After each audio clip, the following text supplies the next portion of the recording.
For my 40th birthday, my buddies chipped in for a bungee jump off the Skyview Bridge, the tallest in Oregon, a monster at 700 feet of nothing but air. They called it a gift, but I knew who the real mastermind was: Jake. Always Jake. Back in high school, he was the guy dragging me into wild stunts, saying, "Come on, man, let's rattle your cage a bit. Feel alive for once." Jake's the type who thrives on dirt bikes and cliff dives, always chasing some reckless proof he's still kicking. Me? I'm the opposite. I like my feet on the ground, my life predictable, everything strapped in tight. Bungee jumping? That's like spitting in the face of my whole play it safe vibe. But I said yes anyway. Part of it was the gift thing, sure. Part of it was not wanting to hear them call me a square. Mostly, though, I was starting to wonder if I was too comfortable, too stuck in my safe little box. We rolled up to the bridge, all harnesses, helmets, and a crowd of strangers with action cams strapped to their heads. The second I peeked over the edge, seeing those pines way down below, my gut did a somersault. This was nuts. I was nuts. What was I even doing up here? I backed off, hands on my thighs, trying to suck in air and not lose it. That's when I spotted her. She was maybe in her early 30s, tall, athletic, her dark blonde ponytail swaying as she stretched, looking like she just stepped out of a trail guide ad. She stood close to the drop, loosening her shoulders like this was a casual stroll, not a leap into the void. She glanced my way, caught me staring, and flashed a warm grin. "First timer?" she asked, her voice smooth and steady, like she was ordering coffee. I nodded, feeling like a rookie. "That easy to tell?"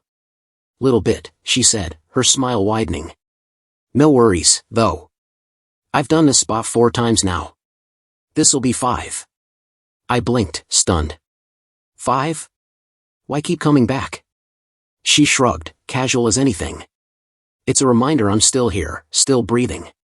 Then she stuck out her hand like we were meeting at a barbecue, not on a ledge over a canyon. I'm Elise. You? Tom, I said, shaking her hand. Her grip was firm, warm, like she wasn't fazed one bit. There was something about her, steady, real. Not just fearless, but rooted, like she knew exactly who she was. Those hazel eyes locked on mine, and I knew I couldn't chicken out now. No way I was backing down. Then Jake barreled in like a bull in a china shop. Yo, Tom, you're up. He shoved his phone in my face, grinning like a maniac. Gonna catch you hollering like a kid all the way down. Elise raised an eyebrow at him. Are you jumping too? Jake laughed, shaking his head. Nah, I'm just here to cheer. Got extra socks for this guy in case he freaks. She chuckled, then gave my hand a quick squeeze. You got this, Tom. With that, she strolled to the edge and dropped, no hesitation, like she was diving into a pool. Jake nudged me, smirking. Who's the stunner? If I survive this, I muttered, I'm decking you. Then it was time. No turning back. The crew checked my harness, gave me the all clear. I didn't say a word, just stepped up, took a deep breath, and launched myself off. The world evaporated. It wasn't just falling, it was like the sky swallowed me whole. Air roared past, my brain went blank, my body screamed in panic. My heart was somewhere in my esophagus, wind smacking my face. Just when I thought I'd pass out, something shifted.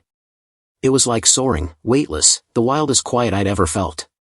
Then, snap, the cord yanked me back, my legs flailed, my spine crunched. And I laughed. Straight up cackled, dangling over the trees like a kid's toy, heart hammering, grinning like a fool. I was alive, and it felt like a damn miracle. When they finally pulled me back to solid ground, I was buzzing. First off, I didn't embarrass myself, which was a victory in itself. Second, I felt like a new guy. The me from an hour ago, crunching numbers in a cubicle? Gone. This new Tom could probably deadlift a car and charm a movie star. Then I saw Elise, strolling over with that same easy smile, hands tucked in her hoodie pockets like she hadn't just flung herself off a bridge and made it look effortless. So, how was it? She asked, eyes sparkling. Still grinning like an idiot, I nodded. Freaking incredible. Then, screw it, I went for it. Old Tom would have hesitated, overanalyzed, played it cautiously. Not today. Dinner tonight?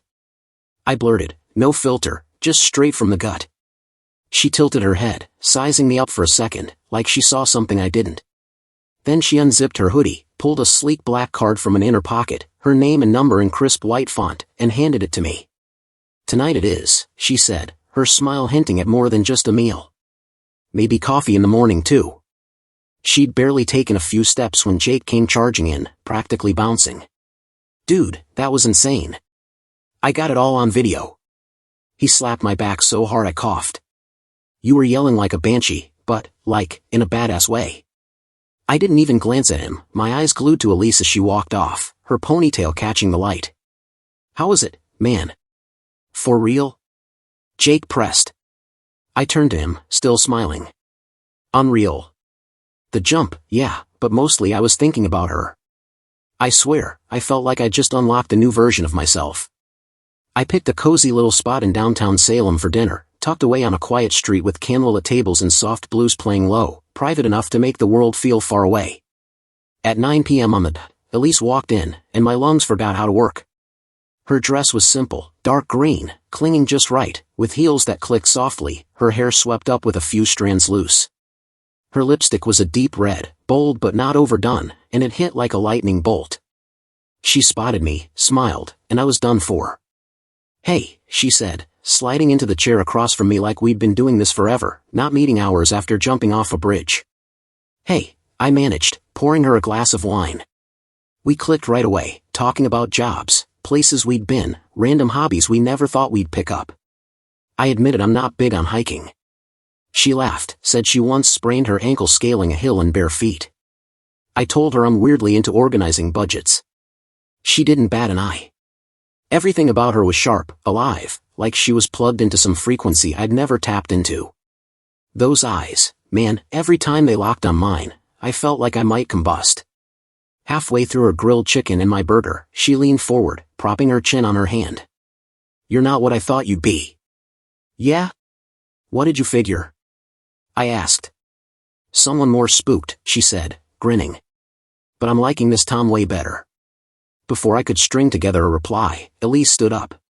"Be right back," she said, gliding toward the hallway with that effortless confidence, her walk just smooth enough to make my head spin. I couldn't peel my eyes away, tracing her silhouette like I was memorizing it. Then she glanced back, caught me staring. I went stiff, expecting a smirk, but she just flashed a subtle grin and tilted her head toward the hallway, a quiet invitation. My heart kicked into overdrive. Maybe 10 seconds passed, maybe 15, I lost track. Then I got up, trying to play it cool, each step echoing louder in my ears. The hallway was tight, shadowed, with just 2 restroom doors at the end. The women's room door was ajar, then swung open a bit more. There she was, waiting. No words, just a quick tug on my shirt, pulling me inside. The lock snapped shut, and I was done for. We hit the wall, all urgency and heat, hands grabbing, breaths mixing. My jacket hit the floor. Her fingers slipped under my shirt, mine found the hem of her dress. The world outside that cramped space didn't exist. It was reckless, intense, like we were breaking every rule and loving it. She was electric, fierce yet soft, completely in command. She leaned close, her breath warm against my neck, murmuring something I couldn't quite catch. I didn't care. I just wanted it to keep going. When it was over, we stayed close, her breathing steadying first. Mine took a minute. She smoothed her hair in the mirror, shot me a glance. "Not bad, Mr. Budget Guy," she said, brushing her lip with a grin. "Pretty bold for someone who nearly bailed on a bungee jump." I chuckled, still dazed. She slipped out first, and we slid back to our table like nothing had gone down, except everything had. My face felt like a furnace, my shirt was a mess, and my hair probably looked like I'd stuck a fork in a socket. I tried to play it off, picked up my fork, sipped my wine, forced a casual grin, but my body was still buzzing, like it was still processing that whirlwind in the restroom. Elise, though? Cool as ice, like she'd just freshened up and floated back to her seat. "Well," I mumbled, "that was." She tilted her head, her smile sharp and sly. "Pretty wild, huh?" I had fun. Then she leaned back, owning the whole damn place. "Dessert?"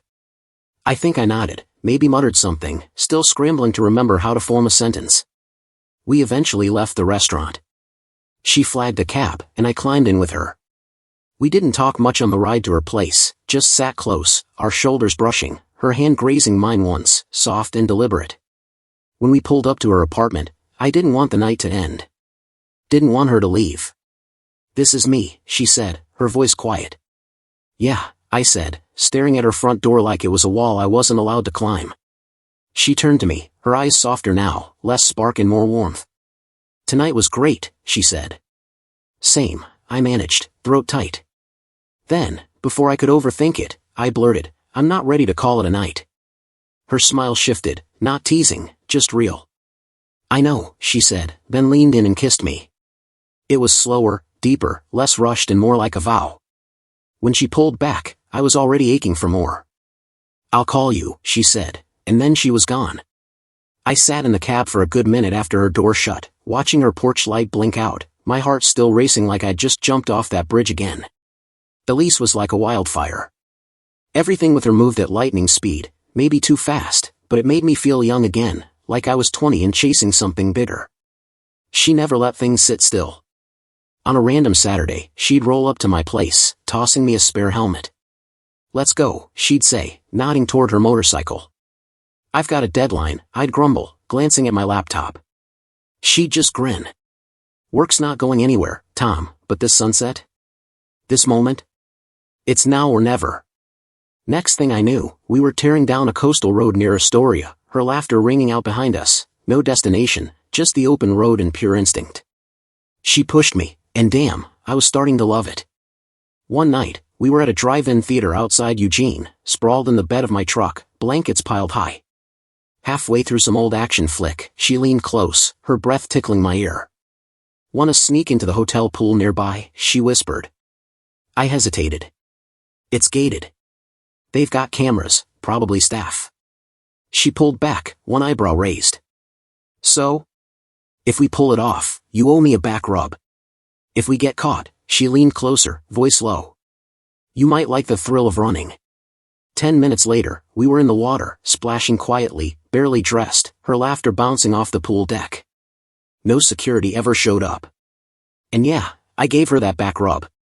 That was Elise, trouble wrapped in charm, a spark that made every moment feel alive.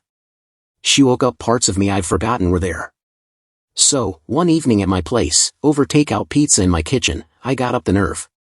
Feeling like a nervous kid, I said, "I want you to meet my folks." Elise froze, her fork hovering midair, her eyes locking on mine. "Your parents?" she asked. "Yeah," I said, heart thumping.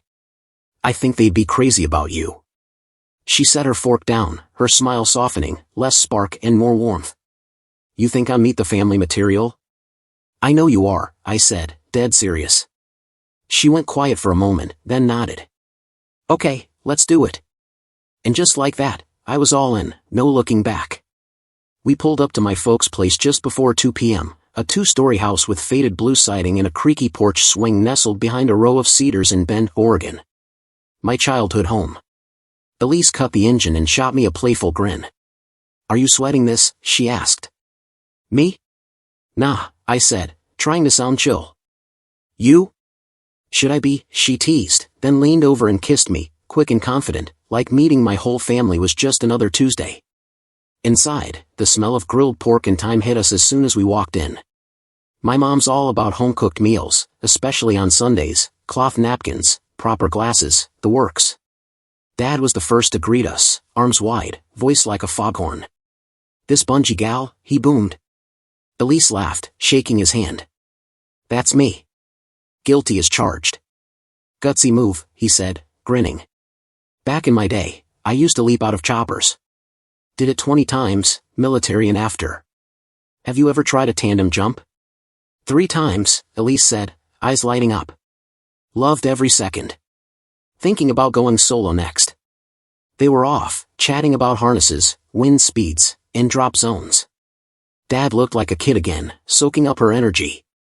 Meanwhile, Mom lingered in the kitchen doorway, arms folded, sizing Elise up with a cool stare, not mean, but definitely not welcoming.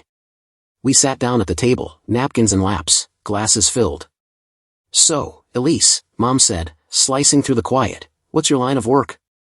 "I run a small aerial fitness studio," Elise said. "Hoops, silks, strength training, that sort of thing." Mom blinked. "Like for a circus?" Elise smiled, unfazed. Sort of, but it's more about fitness.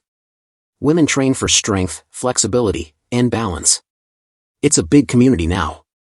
Interesting, Mom said, her tone flat, which in her world meant, I don't get it, and I'm not trying to. Dad jumped in, all enthusiasm. You gotta show me sometime. My hips are shot, but I bet I could still pull off a climb. I'll bring the padding, Elise said, laughing. I watched it all from my end of the table. Dad was eating it up, practically glowing. Mom? She barely touched her plate, asking polite questions with a voice like a closed door. When Elise stepped outside to take a call from her studio manager, Mom didn't wait a beat. She's not right for you, Tom. I blinked, stunned. What? You need someone steady, she said. She's got a drive, sure, but she's wild. She's passionate, I shot back. She's alive. She's reckless, Mom said, her voice sharp. And you're too smitten to see it. I glanced out the window. Elise was by the driveway, phone to her ear, pacing and laughing, her hand raking through her hair. I love her, I said, low but firm. Mom didn't answer, just lifted her wine glass and stared into it like it might talk back. That night, back at my place, I couldn't sleep. I kept replaying how Elise had my dad cracking up like he was 30 again, how she fit against me like she belonged there. But Mom's words gnawed at me, circling like vultures. Still, 3 months later, I was surer than ever. I bought a ring, planned the proposal, and it had to be big. We were ziplining through the Cascades, wind howling, sun dipping behind the peaks. Halfway across the longest line, I hit the brakes, dangling like a fool, swaying in the air. Elise zipped up behind me, shouting, "What are you doing, you nut?" I fumbled the ring out of my harness pouch and held it up, hands shaking. Her eyes went wide. "Are you for real?" "If you say yes, I am." I yelled over the wind. She laughed, loud and wild. "Hell yeah." We finished the ride whooping and grinning, engaged and unstoppable. The wedding was magic, open fields and a river, fairy lights strung above, Elise barefoot in the grass, her white dress catching the breeze like something out of a dream. We stumbled through our vows, cracking up when I swapped I do for hell yeah. When it was time for my toast, I was half drunk on champagne and adrenaline. I stood, tapped my glass, and looked out at the crowd who'd stuck with me through 40 years of playing it safe. "Gotta give a shout out to Jake," I said, "for shoving me off that bridge." Everyone laughed. Jake raised his beer, hollering. That jump scared the daylights out of me, but it led me to this woman right here, who's made the last 6 months feel like I've been reborn.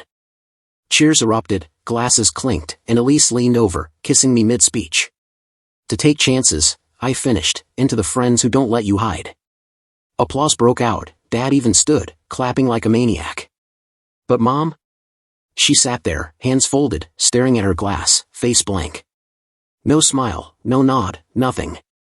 Somewhere between the first dance and the cake cutting, she was gone. No goodbye, no word, just vanished. I told myself she was worn out, that big parties weren't her thing. But deep down, I knew better. The truth hit later, too late. Things didn't crumble overnight.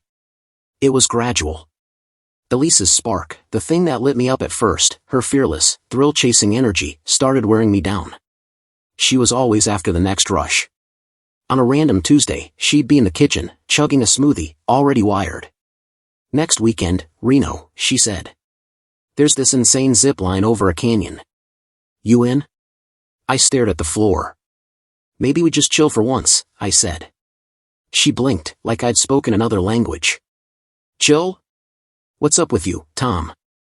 "Nothing," I said. I need a breather. Some calm." She stared, then walked away, muttering, "That's not the guy I married." "But Dad?" He was all about it. "She's a live wire, son," he'd say, grinning. "Think I'm too old for her kind of fun?" "Hell no. She's got me moving again." Elise and my dad hit it off like old pals, hitting trails at sunrise, scaling climbing walls, even messing around with drones. When she was happy, our spark reignited, slower, deeper. She'd nestle into me after, warm and quiet, and for a moment, I'd think we'd cracked the code. But then it'd unravel. Like one afternoon in a mall elevator in Bend, just us two. She leaned close, her breath grazing my ear. "Want to do something reckless?" she murmured. My stomach nodded. There's cameras, Elise. People. Kids. She pulled back, eyes narrowing. You're playing it too safe. Where's the guy I met? We didn't talk much after that, just drifted through the stores in silence. Sure, we still had nights where everything clicked, smiles and all, but I felt it, a fracture spreading. I wasn't sure how much longer I could patch it up. Then Elise got pregnant. I figured it'd ground her, that the planning and baby kicks would tame her wild streak. I was dead wrong. Morning sickness hit her like a freight train. She leaned over the sink, then glared at me, eyes blazing. This is torture. Absolute torture. Doctor's orders didn't help, no climbing, no diving, nothing risky. No thrills, no life, she'd mutter after every visit. By month 6, her swollen ankles and aching back had her fuming. This isn't my body anymore, she snapped one night, chucking her sweatpants across the room. I'm a damn blimp. I tried everything, cooked dinners, massaged her feet, held her hair when she got sick, downloaded every parenting app one could find. But nothing reached her. She was restless, trapped in a life she hadn't chosen, even if she'd agreed to it. Those 9 months were a roller coaster, not of joy, but of survival. Some nights, she'd sob in bed, whispering, I don't know if I can do this. Others, she'd insist we move to Belize to raise the kid free and wild. I kept hoping the stone would break, that the baby would soften her edges. But man, that pregnancy wasn't a journey, it was a battle. Then our daughter, Lily, arrived. 5 pounds, 8 ounces of tiny hands and soft coos, her fingers curling around mine like I was her whole universe. At that moment, I got it, why people say a kid changes everything. It did, in the best way. I dove in head first, diapers, bottles, humming lullabies at 2 a.m. Elise pitched in when she felt like it, but I was the one pacing the hall at dawn, rocking Lily back to sleep. And I loved it. Daddy's wiped, I'd murmured, half dead with exhaustion, as she grabbed my ear like it was a toy. All right, kiddo, 3 more laps, but only 'cause you're adorable. By the time Lily was 3, I'd enrolled her in swim lessons in a community pool in Medford. She was terrified at first, clinging to me like I was her lifeline. I don't wanna, Daddy, she whimpered, eyes wide. I know, sweetheart, I said. But here's a secret, the first time I hit the water, I yelped like a puppy. She blinked. A puppy? Yup, I said, nodding. A loud one. She giggled, then let go, splashing in. Later, it was dance class, tiny ballet shoes, pink tights, a tutu like a little cloud. Her first recital was a disaster. She froze on stage, eyes huge, lip trembling. My heart sank. So, I did what any dad would, got up, climbed the stage steps, and ignored the crowd's whispers. You ready, kid? I whispered. She nodded, smearing her sleeve across her nose. We danced the whole routine together, me in sneakers and a flannel, stumbling through pirouettes while she twirled with all her heart. From the back, I heard Jake's voice, Tom, this is gold. You're gonna blow up online.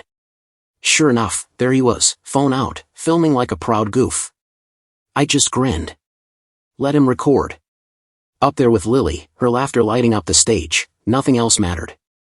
Elise wasn't the cookie baking, lullaby singing type.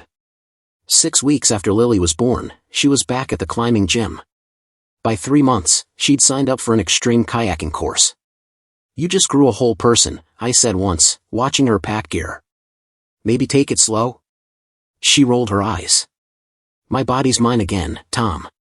I'm not built for sippy cups and nap schedules.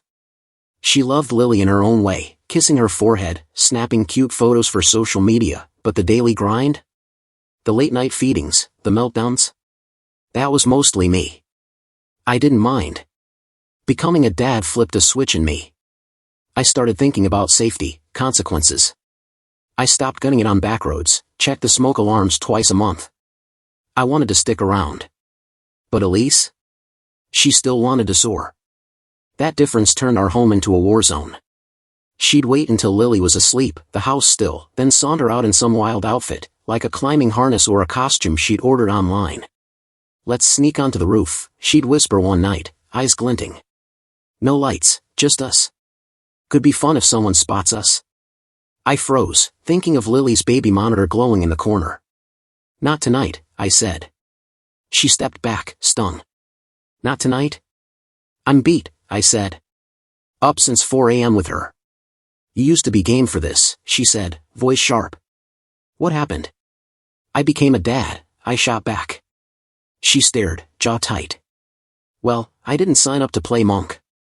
It snowballed from there, quiet jabs turning into full-blown arguments, voices rising in the kitchen until Lily's cries cut through from her room. We were two people on opposite peaks, tethered by a rope that was starting to fray. Neither of us wanted to admit how close we were to breaking. Then Lily got sick. She was 5. It started with odd bruises on her arms and legs, showing up in places that didn't add up, no tumbles, no rough play, just there. Then the nosebleeds started. First in the back seat of the car, then in her sleep, staining her pillow. Elise was a mess, scrambling to pack a bag, her hands shaking. I scooped up Lily, still in her bunny pajamas, and sped to the hospital in Medford. They admitted her right away, hooking her to IVs, drawing blood for tests. I sat by her side in that oversized hospital bed, watching her little chest rise and fall, her stuffed elephant clutched tight. A needle was taped to her hand, and she winced every time it shifted. It gutted me. Seeing her so pale, so fragile, so quiet, it was a helplessness I'd never felt before. The doctors mentioned something about an autoimmune issue. We're not jumping to anything yet, they said, but we're testing for a range of conditions. Her immune system might be off. They needed blood from both of us, just standard procedure for kids' cases like this. A day dragged by, then another. On the third morning, a new doctor, one I hadn't met, walked in. Mr. Carter, can we talk privately? He asked, looking only at me. My stomach sank. He led me to a small room down the hall, bright walls, a fake fern in the corner, trying too hard to feel calm. He sat across from me, hands clasped. As part of our process, he started, voice careful, we run full blood panels, including Rh factors, for medical reasons. Yeah, I get it, I said, nodding, not sure where this was going. He leaned forward. You and your wife both have Rh-negative blood types. Okay, I said, confused. Your daughter's Rh factor is positive, he said slowly. Silence hit like a brick. I froze, my brain struggling to catch up. He cleared his throat, picking his words like they might explode. That combination is highly unusual. Not impossible, but rare enough to warrant clarification. Clarification? I snapped, my voice sharper than I meant. He paused. I recommend a paternity test. The world tilted. My chest tightened, my vision blurred. Lily, not mine? Elise, had she? When? With who? I stood, gripping the chair to steady myself, rage simmering beneath the shock. Back in Lily's room, she slept under a thin blanket with cartoon dogs, my whole world, and I stood there, wondering if the woman I married had been hiding something this whole time. I stepped outside, the air biting and crisp, like it was in on the secret. Leaning against the hospital wall, I dragged a hand over my face, trying to breathe. My phone buzzed. Elise. Where are you? She asked, voice tight. Outside, I said. We need to talk. Now. What's wrong? She pressed. Later, I said, cutting her off. Just get here. I hung up, shoved the phone in my pocket, and stared at the parking lot, headlights glaring under the dusk. The world felt too loud, hiss of the vents, shuffle of footsteps, everything moving while my life stood still. I needed a plan, not just to yell and demand answers. Elise was too quick, deflecting, laughing, turning things around when cornered. This had to be precise, no wiggle room. She'd lie, I was sure, but I'd be ready. No escape, no clever spin. When Elise pulled up, I'd scrap the idea of a direct flight. Asking, did you cheat? Is Lily mine? Would get me nowhere. She'd cry, flip it, call me paranoid or worn out. Instead, I needed her off guard. Her boots clicked on the pavement, hair tied back, sunglasses on despite the hour, like she was strolling into a coffee shop, not facing the guy whose world she might have just shattered. Hey, she said, brushing a strand from her face. What's going on? You sounded weird. I nodded, keeping my distance, no hug, just studying her. Didn't want to talk over the phone, I said, voice steady. Not with Lily upstairs. Her eyebrows lifted. Is she okay? She's stable, I said. They're still testing. I let the silence hang, just long enough to make her shift her weight, arms crossing. There's a new doctor on her case, I continued. Says kids recover faster when the mom's there every day, in person, steady. They're tracking emotional responses. They're tracking things like heart rate, stress levels, I said, keeping my voice even. They say a mom's steady presence makes a real difference. Elise nodded, looking relieved. Okay, I can be here more. That's it?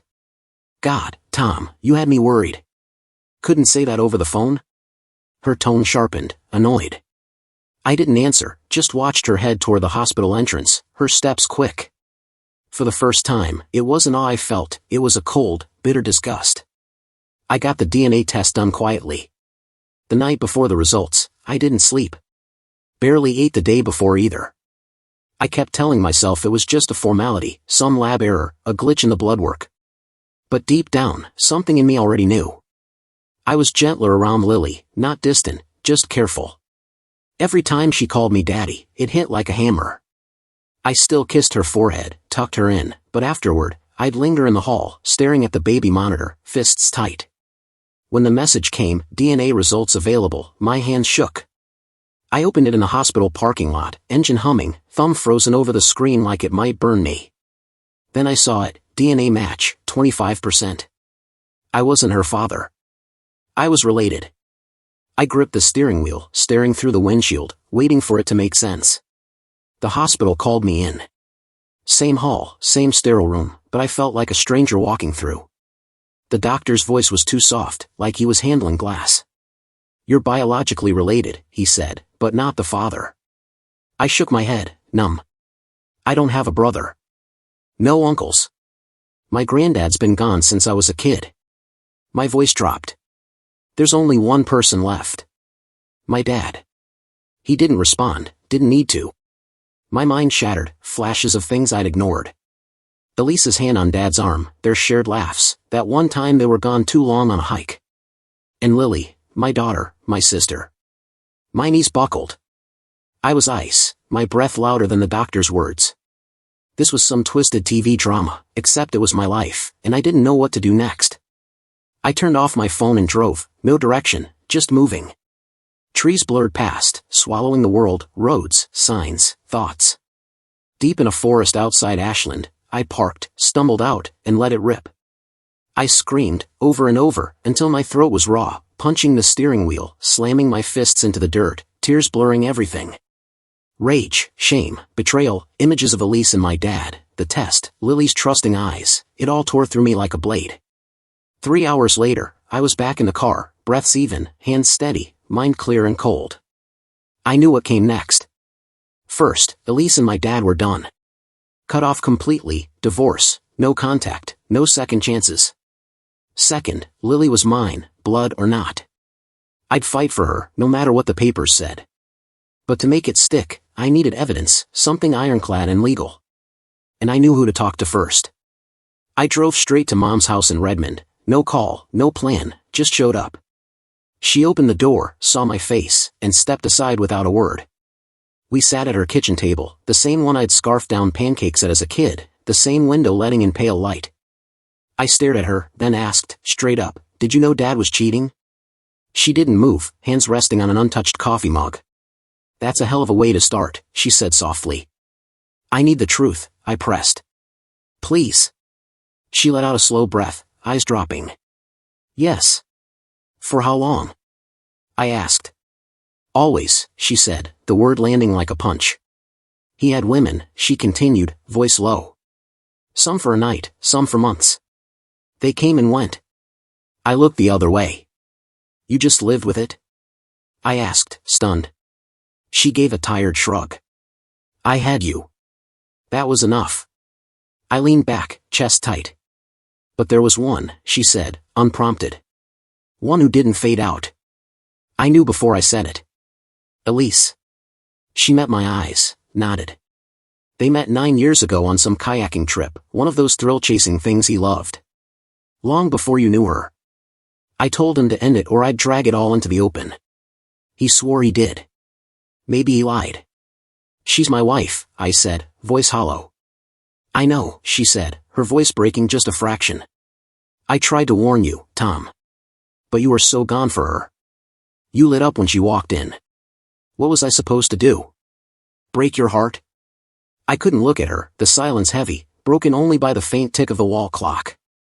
I hadn't meant to say it, but after her words, it spilled out. There's more, I said. She looked up. Lily, she's not mine. She's Dad's. Her face went white, lips parting, no sound. She swayed, and I caught her before she slipped from the chair. Easy, Mom, I said, guiding her to the couch. I grabbed a glass of water from the kitchen, sat beside her until her trembling slowed. When she spoke, her voice was hoarse. I stayed with him for you, Mom said, her voice breaking, words trailing off. I'm gonna make them pay, I said, my voice low and hard. For me. For you. She turned to me, eyes red and raw. I kept everything, she whispered. Kept what? I asked. She stood, walked to a locked cabinet in the hall, and pulled out a heavy, worn file box. All these years, receipts, photos, hotel stubs, names. I thought one day I'd be strong enough to use it. She handed it to me. The lease might be in there. I never looked too close. Couldn't. I took the box, its weight settling in my hands. At the door, I paused. Doesn't it feel off? I said quietly. Have I even met her? What are the chances I just stumble into Dad's mistress and marry her? Mom frowned. Who set you two up? No one, I said. We met at the Skyview Bridge, right before that bungee jump. I stopped, a cold realization hitting. Jake and the guys gave me that jump for my birthday. My gut twisted. Jake, I said, voice barely a whisper. I stepped outside, hands numb, and dialed his number. He answered on the second ring. We gotta talk, I said. Now, he asked. We met at the Rusty Anchor, our dive bar in Bend with scuffed floors, torn vinyl boots, and a jukebox that crooned off-key country tunes. This was where we'd celebrated my bachelor party, hollered over football games, and where I'd let Jake sob into his beer for hours after his divorce. It was our spot, our slice of history. Now, it felt like walking into a storm. Jake was already in our usual booth, 2 beers waiting, one for each of us. He stood, gave me a quick hug. You holding up? He asked, voice low. I sat, took a breath. We shot the breeze for a minute, work, weather, nothing stuff. Then I laid it all out. He listened, face shifting from worry to shock to something like he might be sick. When I finished, he dragged his hands over his face and leaned back. God, Tom. That's... Yeah, I said. Dad was with her, even while married to Mom. She made him cut it off, but he wanted her close. So he handed her to me, like some kind of keepsake. Jake stared at the table, jaw tight. She went along with it. They both did. It's sick, I said. He winced, shaking his head. Tom, the bungee jump, that was your dad's idea. Not mine. I had no clue, I swear. I believe you, I said. He looked up, eyes glinting, not with tears, but fury. I feel like I delivered her to you, he said, voice raw. Like I set it up. You didn't know, I said. You were just trying to do something cool. He nodded, but the guilt clung to him. Then he leaned forward, no hesitation. You need help taking them down? I'm in. Whatever you want. I met his eyes, saw the same guy who'd been there through every high and low. Thanks, Jake. We sat in silence, the bar's stale air heavy around us. It didn't smell like home anymore, it smelled like a fight coming. I needed proof, the kind that'd burn their lives to ash. I started small, jotting notes, tracking times, then it turned obsessive. Dad kept a cabin in the woods near Klamath Falls, off the grid by a river. He told Mom it was for quiet retreats, told me it was for trout fishing. I set up a motion-activated trail cam 100 feet from the door, tucked in the bushes, with a long-life battery and night vision. Jake helped me rig it, telling the park ranger it was for tracking deer. I linked it to a private server, no cloud, no leaks, every ping hitting my phone. 3 days went by, nothing. Then Tuesday, for 12 p.m., her car showed up. I stared at the screen in my garage, heart hammering. Elise stepped out, ponytail, sunglasses, hiking boots, like she was heading to a casual workout. She knocked once. Dad opened the door fast. They hugged, too long, too easy. His hand grazed her back, she didn't pull away. She went inside. I waited 80 minutes. They stepped onto the porch. She laughed at something he said, took a drink he handed her, leaned into him. He kissed her. She kissed back, hands on his shoulders.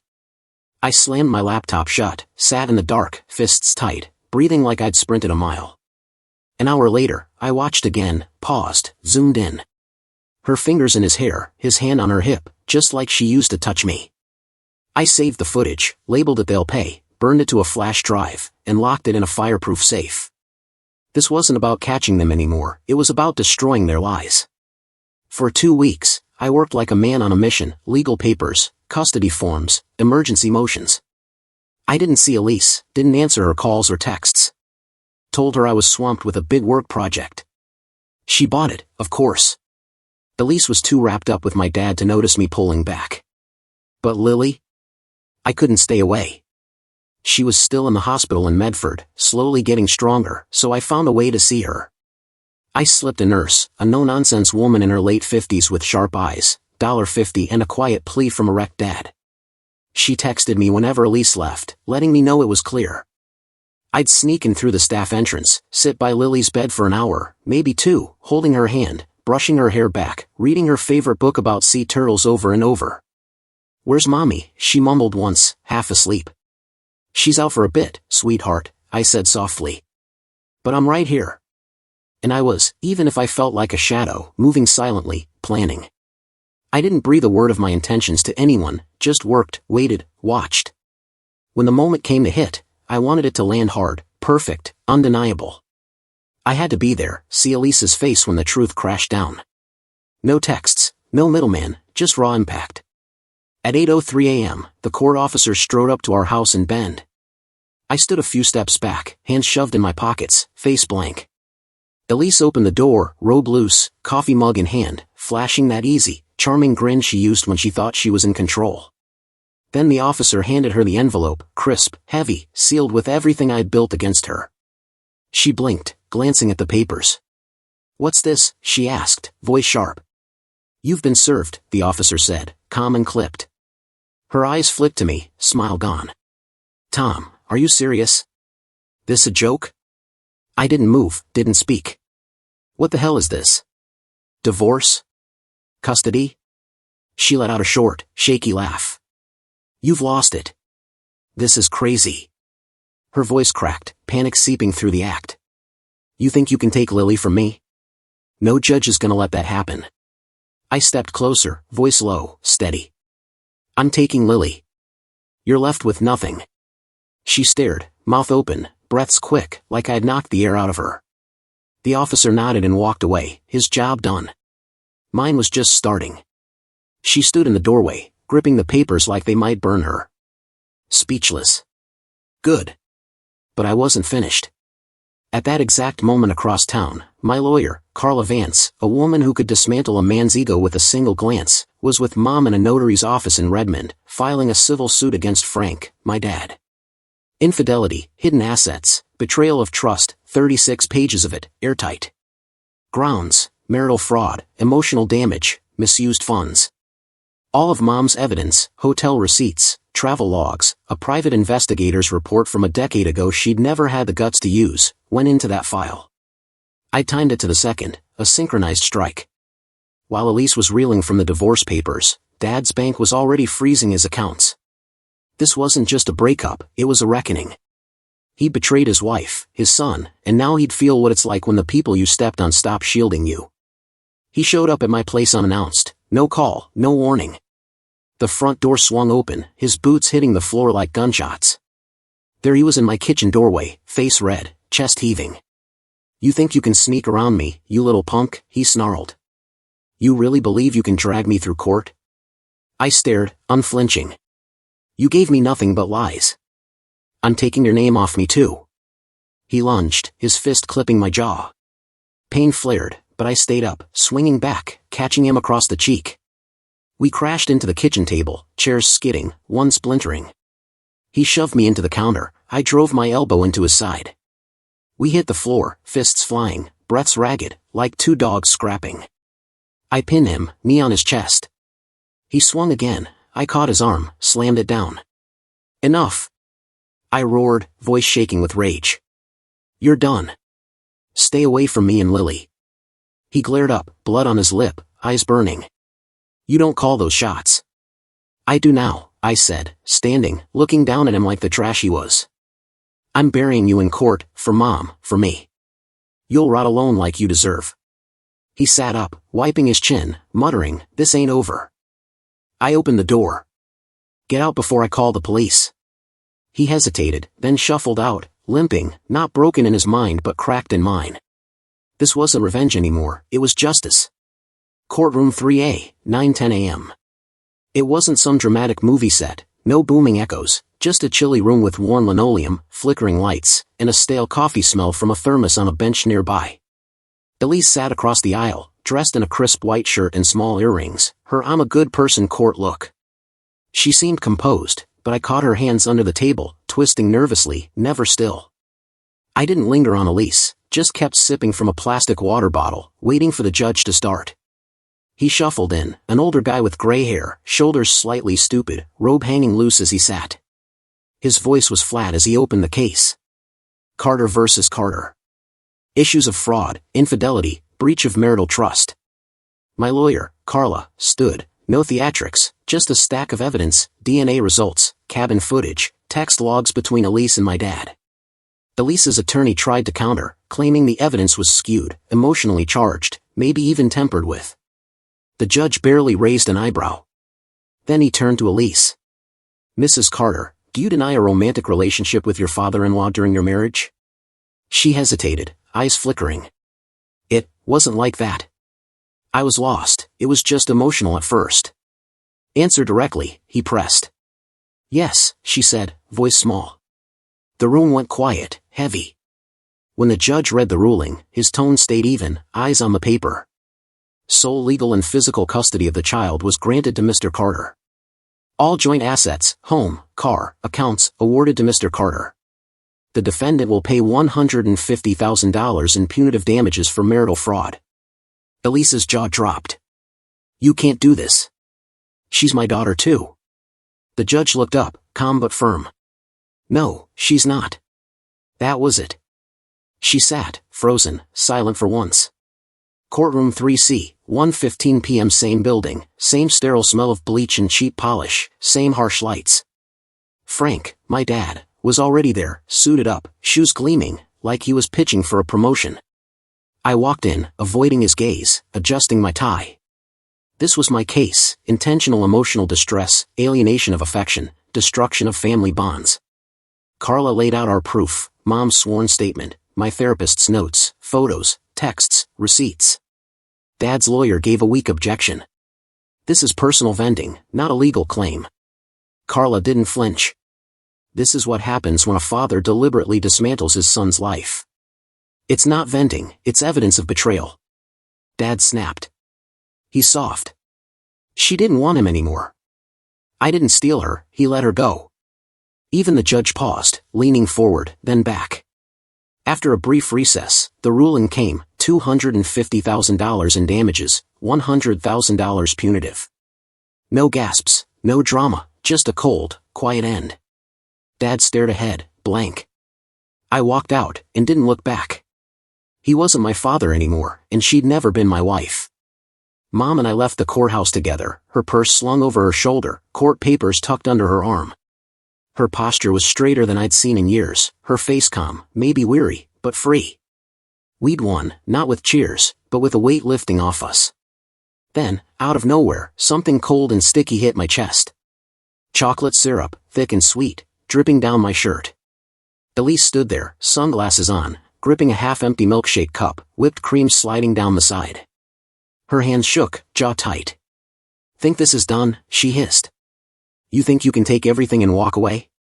I'll ruin you, Tom. You don't know what I'm capable of. A few passers-by froze, one guy pulled his kid back. I glanced at my shirt, then at her, almost laughing at the absurdity. A court officer trailing us was already on his radio. 2 security guards jogged over from the building. One reached for her arm, she yanked it back. "Don't touch me. He deserves worse." They cuffed her anyway, right by a pretzel stand. She shouted something garbled as they read her charges: disorderly conduct, violating court orders. Mom watched, lips tight, not smug, just finished. I wiped syrup off my arm with a tissue someone tossed me. "Hey, Elise," I said, voice even. "You'll love jail. Plenty of thrills there." Her mouth opened, no words came. They led her to the cruiser, the crowd scattered, and that was her final act. Weeks later, Lily came home. The doctors gave her the all-clear, her strength was creeping back. She asked fewer questions now, but some still slipped out. That night, we sat on the living room rug. She was coloring, I was sorting her new meds, folding the little quilt she loved to drape over her knees. "Daddy," she said, not looking up, "why doesn't Mommy come anymore?" I paused, watching her steady hands sketch a turtle in a tutu. I set the quilt aside. "She had to go away, kiddo," I said softly. "She did something wrong, and she won't be around for a while." Lily thought for a moment, nodded, and didn't cry. "Okay, Daddy," she said, then hugged me tight. "I love you." Those words were my whole world. I never saw Elise again, never heard from her. Turns out, she and Dad couldn't stand each other once the lies crumbled. I didn't care. I'd built my own life now, me and Lily, moving forward,